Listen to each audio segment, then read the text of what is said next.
And we are recording, and I'm here with Dennis Notten, and thank you very much for joining me on this interview. I really appreciate it. Thank you so much, Ian, for inviting me. It's an honor to be here. Yes, so I want to introduce you to everybody here, and you have an extensive background. There's a lot to go over. One of the things that I was amazed to hear is that you're actually a bassoonist, right? And you worked in some of the world's leading orchestras. So that I thought was pretty amazing. But now what you do is you actually do energy healing, and you also used your musical talents to help with sound in the healing process, I guess, let's say. Would that be correct? Yeah. Okay. And I have actually some questions on that. But now you are the founder of sacredjourney.earth. You've worked with a lot of people in Brazil, the indigenous people. And basically, from what I hear, is that you're bridging the gap between the indigenous people and the plant medicines and now the Western world, and bringing that together so that people can use it maybe in a, I don't know what the word would be for that, but in a not better way, but what would you say that bridging the gap is? Yeah, I mean, so I lived like a year and a half within the indigenous community in Brazil. They're called the Yawanawa. My spiritual family, beautiful tribe of people, maybe 1,200 people divided over 7 small villages in one big Amazonian river, Rio Gregorio. Wow. And those people have been working with plant medicines. Ayahuasca is one of them, but many more plant medicines are there for thousands and thousands of years. And it was really beautiful to spend time with them, and I still spend time with them. I go back every year. This year I will be there a month and a half, 2 months, and I look forward to that time. And what I saw there, these people go into ceremony, and they come out of ceremony, go back into ceremony, work with plant medicines like ayahuasca, but the whole time they live in a community. It's a village of, let's say, 60, 70, 80, 90, 100 people, depending on which village you look to. So these people are always together, talking about how the ceremonies were, what is happening, what's happening in their life. So in the way, what happens in ceremony and what happens outside of ceremony happens in the exact same container with the exact same people that are around. And that feeling of community is so beautiful to have, because these people can process things together. They talk about it. They go back into ceremony to see something else. So it's just all of the same container. And what's happening now, when these medicines come out of the jungle into the world, and we're living in a very precious time, because it's just a few decades, maybe a bit less than a century, that the first plant medicines from the Amazon has left the forest to go into the world. And this last decade especially, the medicines have come into the world very rapidly. That spread so many countries, so many people are connecting with ayahuasca, so many people are connecting with different plant medicines. So it's a whole journey for this time where we live in the humanity, to learn how we can use these medicines, not in a tribal setting where they've been used for thousands and thousands of years, but in the setting of this wide, wild Western world where we do not live as a tribe, where people go to a ceremony. Sometimes they show up at 7 o'clock, they pay, go into the ceremony, 2 o'clock in the night they leave, and they will never see a person again from that ceremony. So it's a complete different surrounding, complete different context of using these medicines. So the way I see the bridge that you talk about is to find ways, pathways for these medicines to be used in a conscious way, a responsible way in this Western container that we have, getting also the same benefits that these indigenous people already have received for millennia. So I think that's a beautiful thing that's happening in this time. Yeah, and that needs, in my opinion, based on just my experience with it, it needs a lot of facilitation, like as it comes to the Western world, like people with your knowledge need to be present for some of these people that are taking it on, because just in my experience, if someone's not prepared for ayahuasca kind of spiritually, mentally, and they haven't done prep work for it, in my opinion, it can be pretty scary and almost damaging. Is that something you'd agree with? Yes and no. So yes, in the sense, for sure, when people are not prepared, when people go to the medicine more like going to an experience, right, that can be experience and can be even traumatizing for people.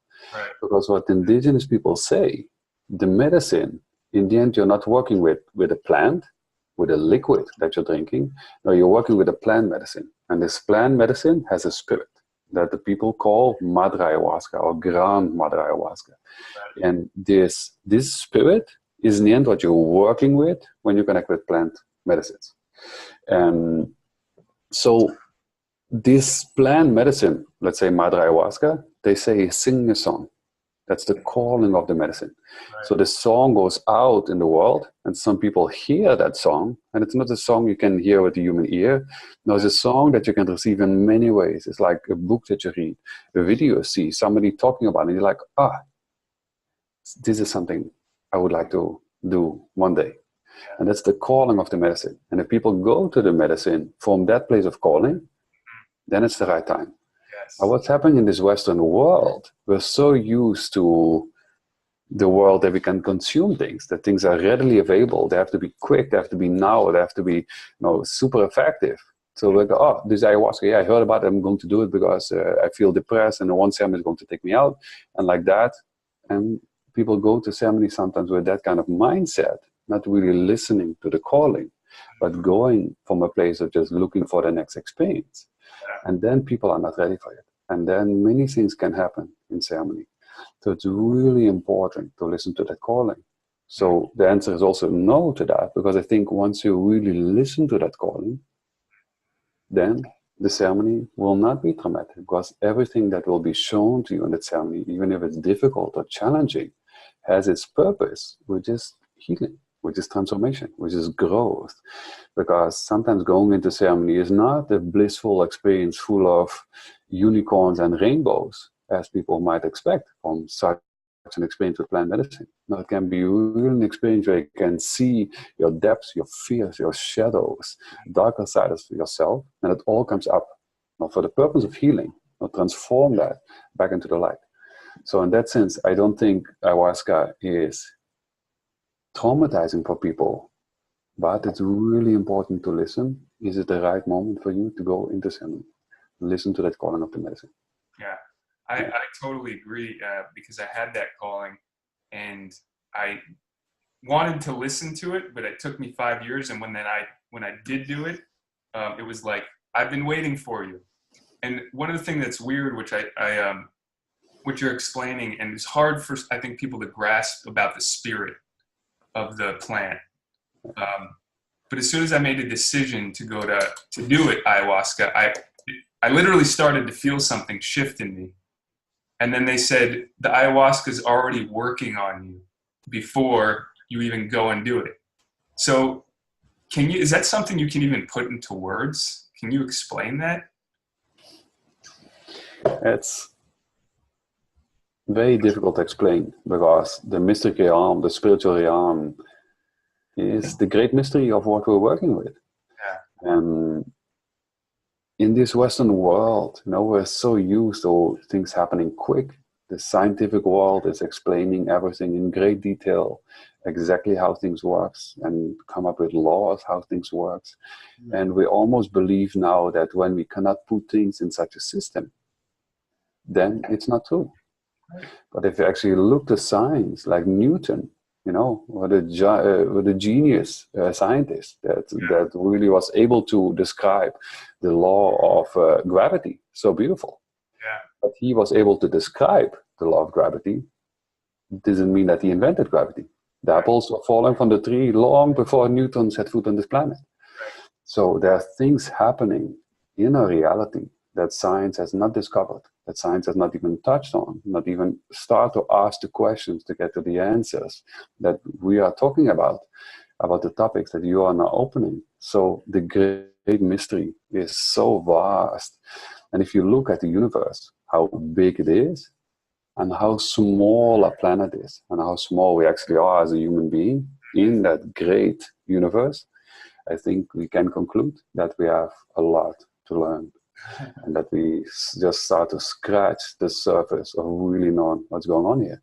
So these things, as the calling of a spirit, the calling of the medicine, it's very difficult to put into concepts. Yeah. But I think what you're touching on is that is really spiritual work, because the word spiritual has been used in many ways now in this time. And I think working with plant medicines like ayahuasca or other plant medicines, you're really working with the spirit that's behind those plants. So I think in the true sense of the word, that's spiritual work.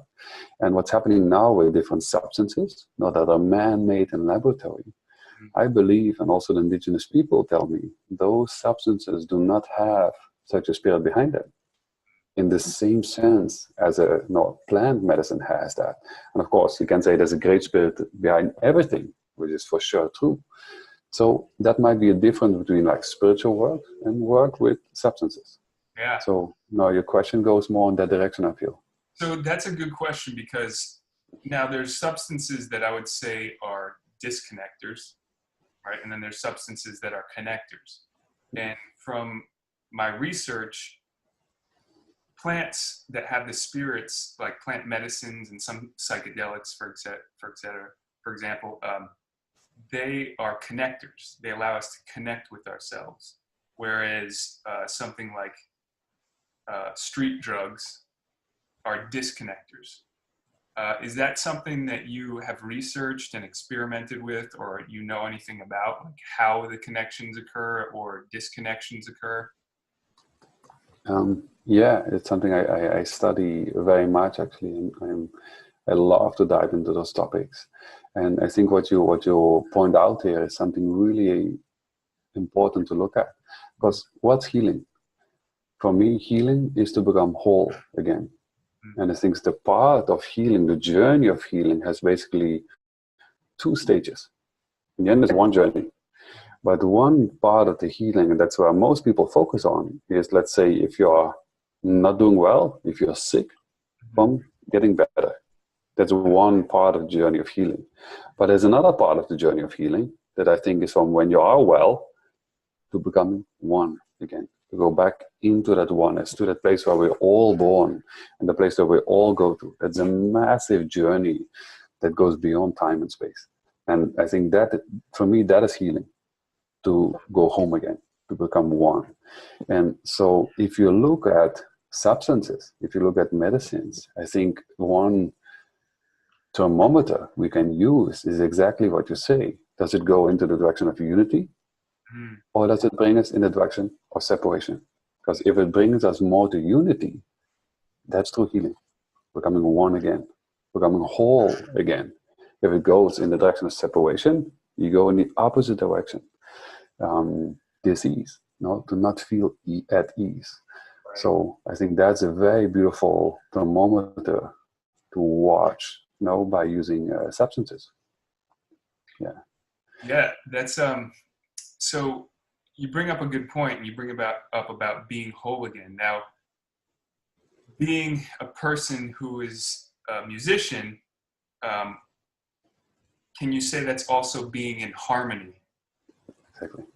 Right. So is that, and how does, I noticed that, like, I worked with the Shipibo tribe, and they sang to us, like you're talking about, singing that song while we were doing the ceremonies.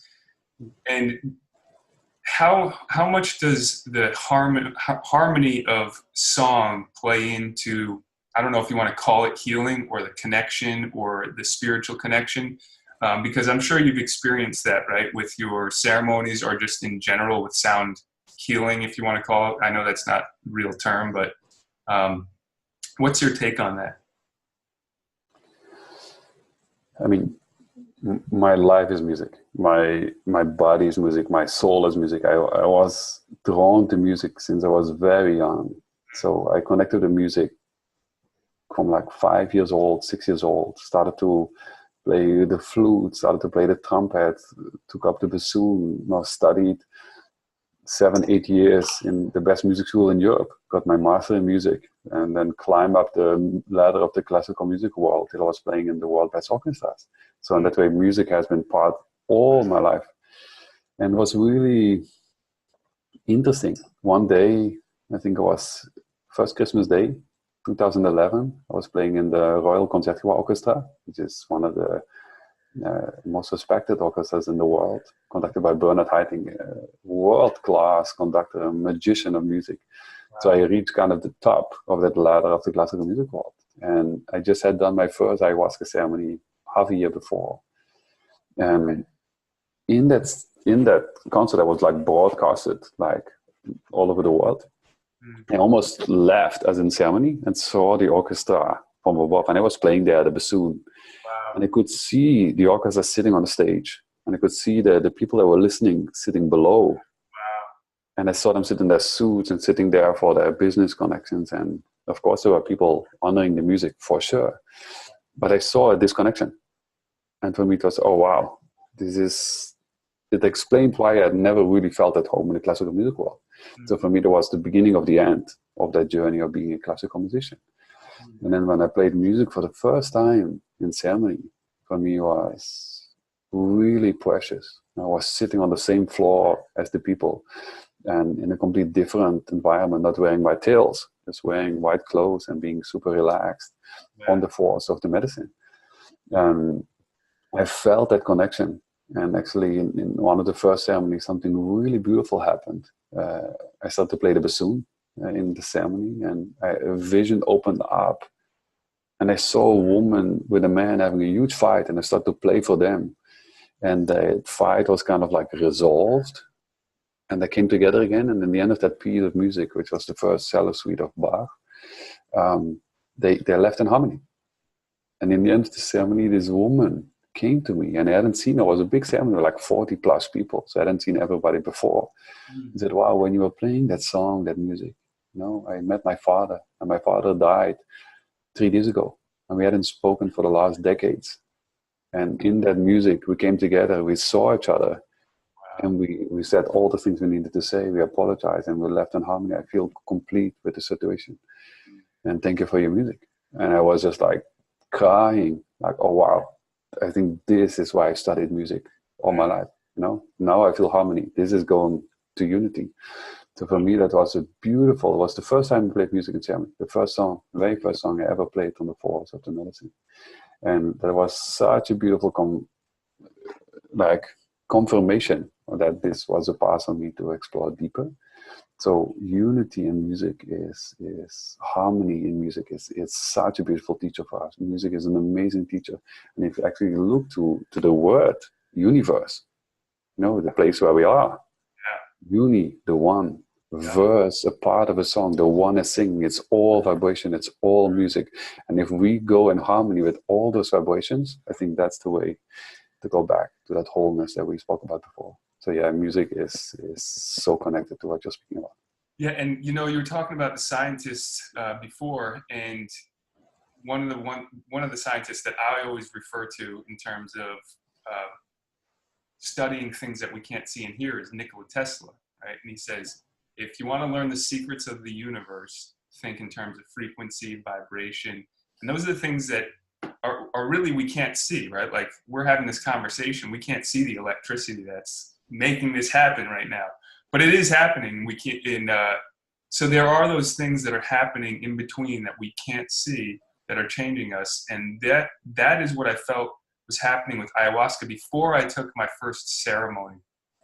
I felt it was a very weird experience. I went down to Peru, and the healing already started to occur. And the first ceremony, I didn't even drink because I had some health issues going on, and they said, we're just gonna see what's going on with you through the song. And I couldn't stay awake. Like I was like trying to stay up, and I felt really bizarre and weird, but the healing had already happened. And then the first night that I took my, the first ceremony that I drank, I just felt connection. And connection is, my belief, is what our soul is here for, right? You say the music is connection, right? The ayahuasca brings connection. And the more connected I feel, that's like the healing path for me. So now I know we're talking about ayahuasca, but what I wanted to talk to you about was the vine only ayahuasca, right? And so now, which many people I talk to have never even heard about microdosing with ayahuasca, and they're like, what are you talking about? And these are people that have done it for a long time. And I tell them, like, well, it's vine only. And so there's no psychoactive parts to it. And but I'm still feeling the spirit of the medicine. Can you explain a little bit about how the vine only works, and maybe the science behind it, and what's going on there? Yeah. Let me back up a little bit. Speaking about the vine only, I'm very happy you speak about that, because if we go to the history of the indigenous people, and this is different in several tribes. Now, the Yavanat tribe says that the ayahuasca, the vine, plus the leaves, from the plant that has many names like chacruna, were birthed at the same time, and that tribe received the knowledge how to use them together in that moment that the plants were born. So for them, the ceremonial ayahuasca containing the leaves were born at the same moment.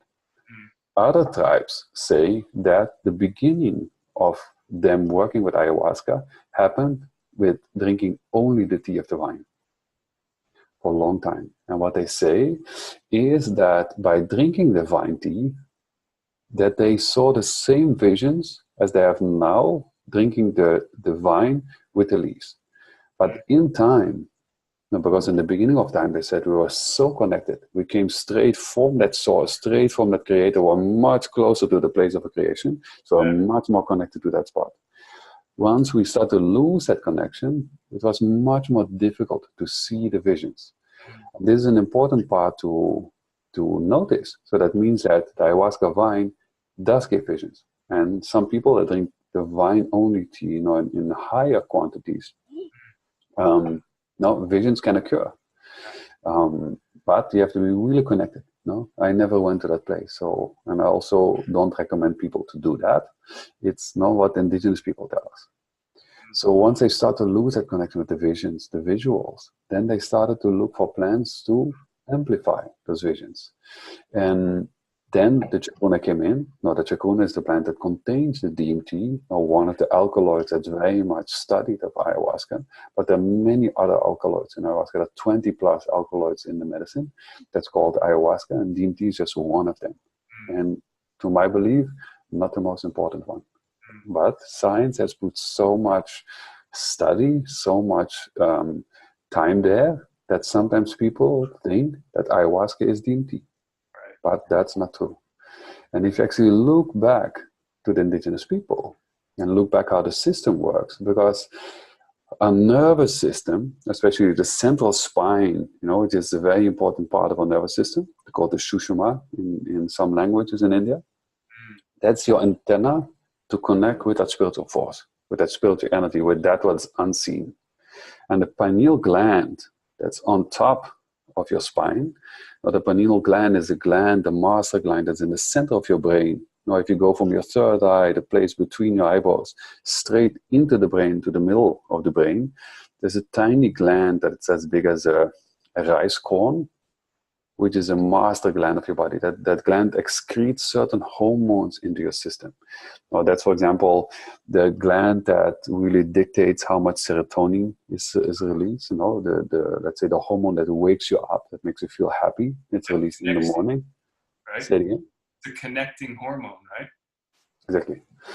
And then in the evening, the pineal gland dictates that melatonin is released, which is the hormone that makes us sleepy and resting. So that cycle is all governed by the pineal gland. Also, the pineal gland naturally secretes DMT in various moments of the life of a human being. That's in very deep dream states, very deep states of meditation. The moment you're born, the pineal gland does a big release of DMT in the system. The moment we die, and the moment that the mother gives birth to a child.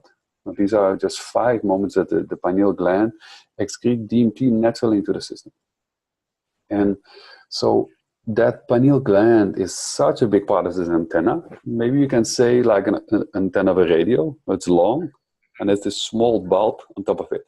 Yeah. The pineal gland is that small bulb on top of the antenna. That's your spine. Very important part.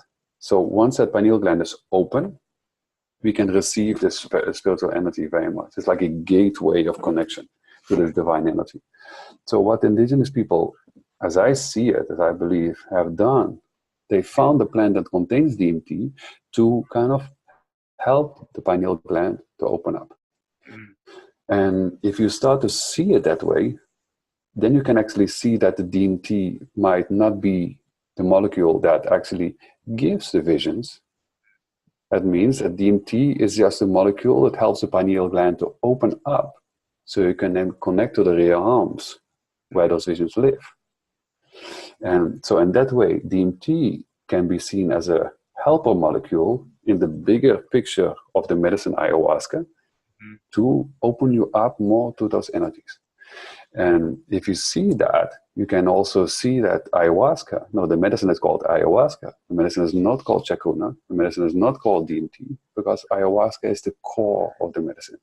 And in the vine, the ayahuasca vine, on the Stropsis capi, that's where the spirit of the medicine lives. That's where the teachings are. That's where the healings are. That's where the depths are. That's where the transmission is.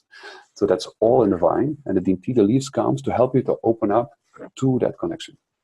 So in the vine, that's all the things are there. The teachings, the healings, the depth. And if you look now, science is going in that direction. Now, science is always catching up. Science is way behind of what's happening in this reality. But it's very beautiful to look at science, because science is in the last years concentrating more on studies on just ayahuasca vine. And what they found is that there are different alkaloids in the vine, like harmaline, harmine, tetraharmaline, different alkaloids are there. And what they found in a study in 2017, a like breaking study, the concept that people have been feeling into, and something that the indigenous people of this world have voiced many times, that ayahuasca can change belief system. That ayahuasca can change your perception of the world. And neurogenesis is a big part of that. In the scientific world, it says that neurogenesis, and neurogenesis in simple terms, let's see how to explain it. You have a lot of connections in your brain, between situations, emotions. Let's say you've been bitten by a dog when you're very young. There's a physical connection in the brain between the dog feeling that pain. So once you see a dog, you go to that state of fear, pain, because that connection is triggered. Neurogenesis is the growth of new brain cells, new brain connections that can shift those kind of physical connections in the brain. And they thought, science, that neurogenesis after the age of 19, 20, 21 is not possible anymore, that from that age, basically our brain declines. And they found now in a study in 2017 by a man called Gonzalez, together with another partner, that ayahuasca, the vine, and harmaline, those alkaloids are stimulating the process of neurogenesis. This was breaking, because science thought in that time that neurogenesis was not possible. And so that proofs slowly start to go in the direction of proof, scientific proof, that the ayahuasca vine, not the DMT, not the leaf, just the vine, has capacity to help with neurogenesis and to translate it in more day-to-day reality, has the force to change belief systems, not to change the structure in the mind, to create new pathways. And that's something really beautiful to tap into. And that power is in the vine, and in the vine only. Yeah, I have to admit that I was ignorant of the vine only before I started working with you. And as soon as I took my first dosage, I felt the spirit of it right away. And maybe that was because I was coming off of a ceremony like a few weeks ago or 2 weeks prior to it. Maybe I felt it more, but I could feel the healing working. And, I sent you some questions about the vine only, because I've noticed a lot of different things. And this is something that I would love for them to study. And that was my exercise ability dramatically increased. And it must have to do with the alkaloids. And also, one thing I didn't mention is that I did Wim Hof breathing during my ceremonies when I was in Peru. And that takes it to another level. But I started doing the breathing in combination with vine only, and I could hold my breath so much longer. And so the alkaloids mixed with the oxygen, I found enhances it, and then mixed with the exercise just takes it to a new level. And so speaking about neurogenesis, because exercise helps with neuroregeneration, in your opinion, could it be possible that doing exercise and these breathing actually brings it to another level, because now you're just adding more oxygen to the process? That's a very interesting concept to study indeed. I've also found that breathing, like Wim Hof breathing, holotropic breathing, any of those, let's say, deeper transformational breath, can bring people to very similar states than ceremonial states of ayahuasca. Those places are very, very much, they live in the same realm. Very beautiful, those methods. So I feel, and I agree with you, I would love to see more studies on this, how these could work together. That these kind of methods that are really healing, that go into wholeness, into unity, which for sure Wim Hof breathing does, but also holotropic breathing does, but also ceremonial use of ayahuasca does, which the vine-only tea does, that they can work together in beautiful ways. But they have to be every time studied what the effects are of the combination, because there are also ways that do not go well together. Some plant medicines, for example, are better not to be mixed, can be even dangerous or potentially lethal. So it's really important to go into that with a lot of respect and a lot of care, and very slowly really learning what that combination does. So what you've been doing is almost like pioneering this kind of exercise and that breath with vine-only tea. And I'm very touched to hear your results and what you felt. Because I felt as well when I am microdosing vine-only tea, my capacity to hold things go up. I get much more energy. I'm less tired and much more focused, much more present, much more inspired.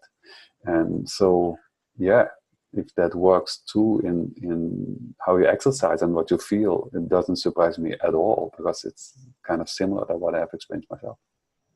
Yeah, it's definitely part of the book that about the healing hackers is me doing experiments, and some of them haven't worked out well for me. Some of them have, but these are one of the things where oxygen and just alkaloids I know work well together, and I've definitely seen like some profound changes with it. So what you're doing with this, and just so everybody who's watching this and listen. Dennis has a program where it's 90 days of microdosing with vine-only ayahuasca. And I'm connected with the people that are doing it, and I've only heard amazing things. And so, there's the science, and then there's the reality. So bridging the gap between those two, because as you put in your bio, I think it was in your bio, is like you only speak about things you experience. And that's one of the things that I'm speaking about. That's what the book is about, is like things I haven't experienced. Now I can speak with you, and you can give a little bit more insight onto your experience about it.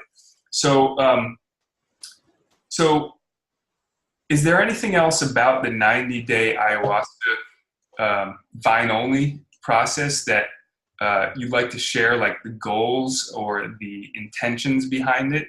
I know you have a whole like method about going through it, which I love, but I'd love for you to share that with the people. Yeah. So first of all, 90 days is really a beautiful time period to connect with. And what you speak about breathing, oxygen, alkaloids, moving them to the body, how does that all happen? That happens through the blood. And the blood now moves to our veins all the time. The heart is like pumping that blood and all the time. And it's amazing to actually study that system. And one way to study that is to look at the lifetime of the red blood cells. Because the red blood cells and also the white blood cells, but the red blood cells carry the oxygen to your system. They carry many alkaloids to your system. And these red blood cells have a life cycle of approximately 90 days. And these red blood cells, let's say in the energetic field of those blood cells, and the yoga tradition has been speaking about this now for centuries, millennia, that carries your belief system. The moment that the red blood cell is born in your bone marrow, that belief system of that moment is recorded in your red blood cells. Right. That stays there for 90 days. So when you go to a whole cycle of the birth and death of a red blood cells of 90 days, that's a very beautiful way to create new habits, to create new belief systems, to create new pathways that are physically grounded in your system. So that's why the program is 90 days. And working with that cycle really give you the opportunity to shift your state of being. That belief system that's recorded in those red blood cells, that can shift. And your state of being is really, let's say, the foundation of who you are. Because once your state of being, let's say, is based on fear, anxiety, scarciness, like those kind of things, you hold back. And that state of being will dribble into all your relationships. That will dribble into your work. That will dribble into all the things you're sharing and experiences. But if your state of being goes more to dis-ease, right? Exactly. When you keep going in that direction, dis-ease, you don't feel at ease, and then a physical disease can manifest on that. So yeah, exactly. You go to separation, you go to disease. Once you get to the place where you can shift that state of being to a state that's love, trust, abundance, or any of those states of being, then if you communicate to people, your relationships, the work that you share, the way you show up, the way you take decisions. We take so many decisions in life all the time. I think we take 30,000 plus decisions every single day, consciously, subconsciously. So when those decisions all come from a place of fear, or from a place of trust, that's a world of difference. So in 90 days, you have the chance to really shift that state of being. And working with divine unity, as we spoke about, having the possibility to change, your belief systems, your nervous system, your genesis. And to do that, that's a combination of setting a very clear intention. Where you want to go, what do you want to call in, what do you want to walk towards? If you have clarity on where you want to go in your life, plus you have something like divine tea coming in to help you to actually program that in your system, and you combine that with a daily spiritual practice, and a daily spiritual practice like meditation, yoga, qigong, tai chi, whatever practice resonates with you. What does a daily spiritual practice do? It connects you on a daily basis with that spiritual energy, the source, that invisible field that's all around us all the time. And in these, let's say, bigger ceremonial experiences of ayahuasca, what it is basically you go on a waterfall, like the spiritual energy, it cascades through your whole body, and many things can come from that. But what I've seen, and the indigenous people in the forest do not have that, because they live in the tribe, they live in the jungle, they are connected, they go back to ceremony. But in the Western world, you lose that energy, that connection with that spiritual energy again, and in a few weeks, people are back at the same place. Something that I've seen with many people in ceremonial use of ayahuasca in the Western world. Then when you go to microdosing, you can have that connection over a much extended period of time. Going into that daily spiritual practice, keep that connection to the spiritual force every day, like spoon by spoon, like moment by moment, breath by breath. And that daily spiritual practice, that's the foundation of being connected. So the program is such that the microdosing is kind of like a kickstart of bringing you in that state of flow. State of flow is where you're really connected to trust, to love, abundance, and make decisions and show up in all your relationships from that place. So kickstarting you into that state of flow with the help of divine unity. Then the daily spiritual practice is like the fuel to keep that state of flow going. So when you stop the microdosing, that daily spiritual practice is your cornerstone to keep that state of flow. So the objective is not to make you, let's say, addicted or dependent on divine unity. It's just to use the medicine to kickstart you in that state of flow, and then teaching you how to keep that state of flow in your life. And the program is a 3 month program, and we have a whole team of support there. Many videos in the system. It's like an online course. Every week new teachings are opened. So yeah, I created that because I feel that's a really beautiful way in this Western world, in this time of technology, not to bring the medicine to people in a way that's I think responsible. Yeah. So that's the spiritual side of it, let's say, or the being and the story changing side of it. And you also talked about the red blood cells. Now, can this alkaloid, you know how people say, oh, ayahuasca decalcifies the pineal gland.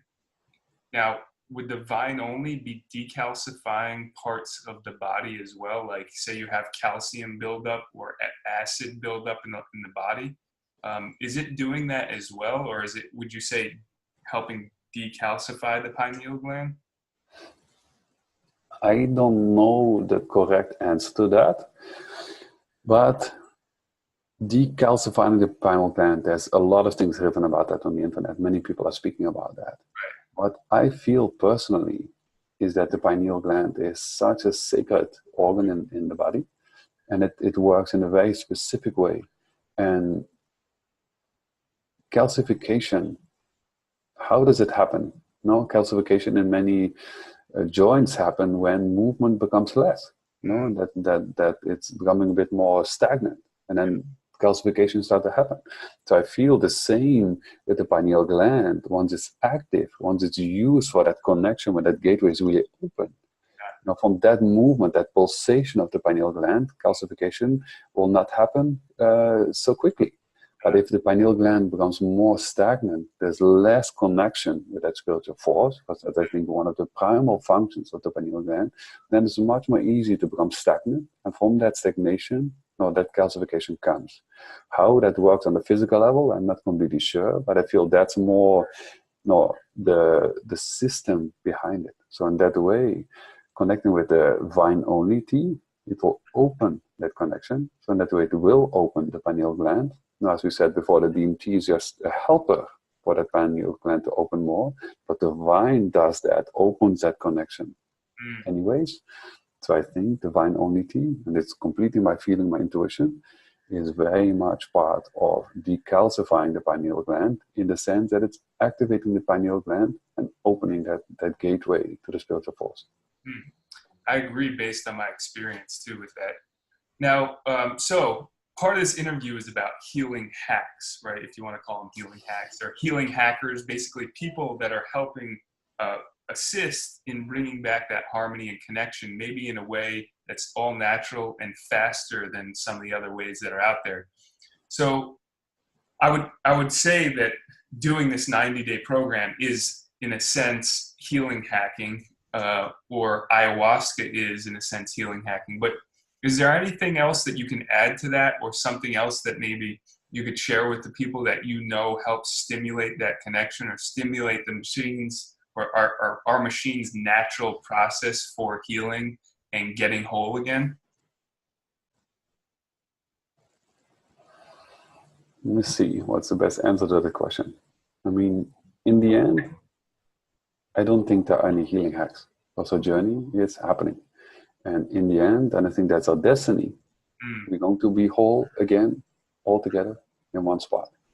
And we're going to that place of wholeness, whatever happens, with humanity, whatever happens with our planet, whatever happens beyond this universe. That journey of healing, this massive journey, I think that's our destiny. Right. So that healing journey is happening no matter what happens in our small, tiny part of the history of humanity and the future of humanity, in this much bigger picture of the universe and beyond. But in our lives, I'm always looking for healing hacks, because this journey that we're on, the journey of illumination, I would love to find ways how to speed up the journey, because I can't wait to be back in that spot again. Right. So I'm with you in this quest for finding healing hacks. And microdosing is really something I found that really is a good healing hack, if you can call it like that. Yeah. Because what happens with many healing hacks is that maybe you find a way to have something really quick, and to have a quick transformation, a quick healing, a quick turnaround, a quick change in belief systems. But the human system is very resilient.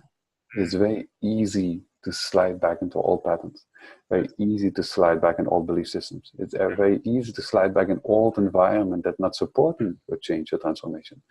So what's a big part of not just finding healing hacks is finding the way to sustain that new level of consciousness, that new level of energy, that new level of connection, whatever you want to put there, for an extended period of time. Because there's a big difference between a state of consciousness and a stage of consciousness. And this is very important to look at in the use with plant medicines like ayahuasca or other plant medicines, or even some psychedelics. Because in those journeys that you enter, you can easily reach a higher state of consciousness. Now, some people visit in that journey on the medicine like being a Buddha. And having that sense of illumination and nirvana and complete enlightenment. But then you come out of that ceremony and you're back in almost the exact same place where you were before that ceremony. So a state of consciousness is very short-lived. But a stage of consciousness is, let's say, if you would compare being a Buddha in ceremony with being on the top of a mountain, where you have this expansive view, you see other mountaintops, you see the horizon, you see exactly all the steps you took to come to that mountaintop, and you sit there really enjoying that journey. When the medicine takes you there, and then you go back, it's kind of seeing a movie, like somebody took you there in a visual force and put you on that mountaintop, but they put you back. So what that kind of experience gives you is the potential that you have seen, that you have experienced, that you have felt of what's possible. You thought about it, you felt it, but then you come out of the ceremony, but you have not lived it. You have not become that. So then the journey of life is to walk that same mountain step by step, breath by breath, finding that pause, and sometimes 3 steps to the front, 2 steps back, 4 steps to the front, 3 steps back, and to go to all those challenges, all those winding roads in 3D reality in your life, so you can live that vision. And ultimately, you can become that vision, like becoming an enlightened person, a Buddha in your life. And that's a stage of consciousness. So a state and a stage of consciousness are something completely different. So for me, the question is finding healing hacks is not just like have a short moment of realization, but it's to find the way to keep that realization in your life so you can live it and you can become it. Because I think that's the ultimate quest of what we're here for. Awesome.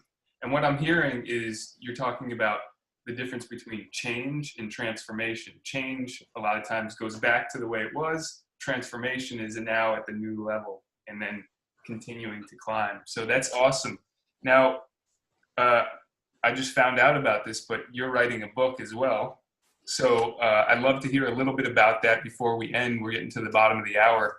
And so if you just can share with the viewers what your book's about and, any information from it, that'd be awesome. Yeah, I really like what you said between the difference between change and transformation. I never thought about it in that way, but yeah, it resonates very much.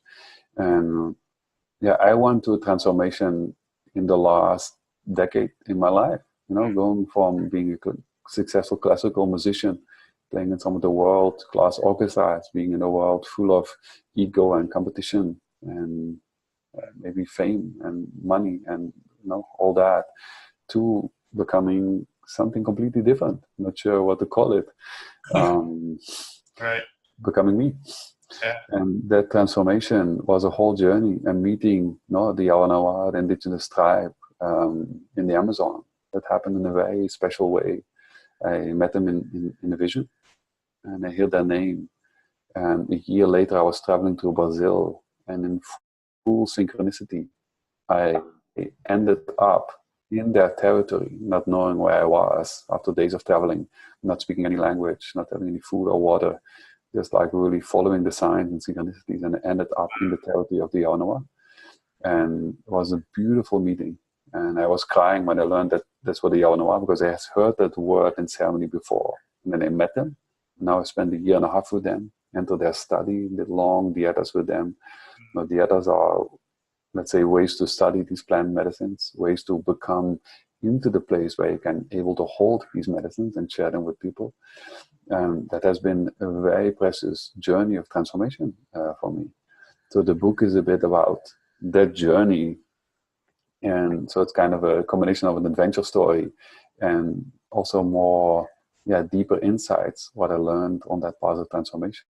And also that book will contain some of the stories of creation of the tribes, because those tribes still have those ancient stories inside of them that were passed over from generation to generation, from grandparents to grandchildren, to thousands of years, to times of war, to times of starvation, to times of the missionaries coming in, where they were forbidding them to speak their language and speak their stories and use their plant medicines. Wow. The time where the rubber tappers came through, where they enslaved indigenous people to work and find the rubber tappers and abuse them, killed many of them, tortured them. And to all this time, these stories prevailed. And so this book will be the first time that several of the stories will be written down. So how are medicines created? How were they birthed?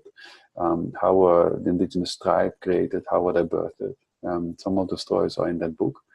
So it has been a beautiful journey to write that book. I'm not sure when it's going to be published. Maybe it takes a year or so. Yeah. The title is Walking with the Serpent. And very much looking forward to see that book go out into the world. Thank you for asking. Yeah, I'm sure that's going to add a ton of value to the world, just based on your background and everything. And you did 1 year dieta, correct? With a dangerous, it can be dangerous, right, if you don't follow the rules. And what was the plant that you did? So I did a 1 year and 2 months of dieta with the Yaonawa. And the most dietas are with a plant. So first I dieted the most sacred plant of the Yaonawa, that's called muka. And that's their initiation, their preparation, not to step into the place to become like a spiritual leader, a person that holds ceremonies, a practical leader of a village, a medicine man, a shaman, a healer, a teacher. The dieta of muka, that's their preparation for that. So I did that dieta. And once you do dietas with plants, and that's not something that is very open yet, you leave the kingdom of the plants and you enter the kingdom of the animals. And the most sacred animal of the forest in the tradition of the indigenous people of the Amazon is the serpent, or the anaconda. And they say that through the serpent, the cosmic serpent, all these plants are born into the world. And with that, all diseases, death, life, all came to that force.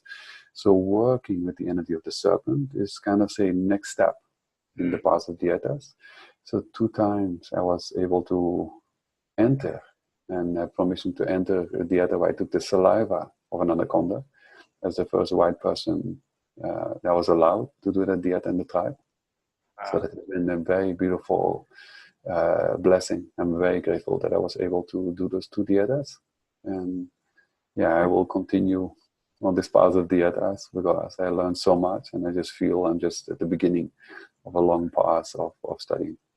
Wow, that's awesome. You definitely have a lot to share. So how would people get a hold of you if they were interested in, say, doing the 90-day ayahuasca microdosing? How would they go about connecting with you? Yeah. So as I said before, what's really helpful is to have a very clear direction for where you want to go on this journey. As you said, one guideline that's important for you, one guideline that's important for me is go to unity, go to connection, find always that path. And what's really helpful with that is having a clear intention. And so what I did, I made a workbook for intention setting. And on our website, ayaflow.com, you can go there and download a book for intention setting for free. This book will guide you to very easy steps to come to a set of intentions that are very helpful to have that direction. And once people sign up for that, they will receive the information how to enter the program, what is the program, some more details.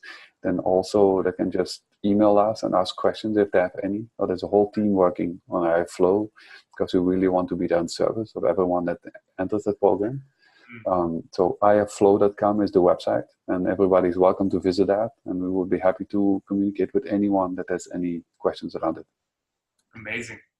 And coming from somebody that's doing it, I'm halfway through it, I would highly recommend it. So yeah, connect with Dennis, and I'm looking forward to reading that book. So so I'm excited when it comes out. Let me know. You gotta let everybody know.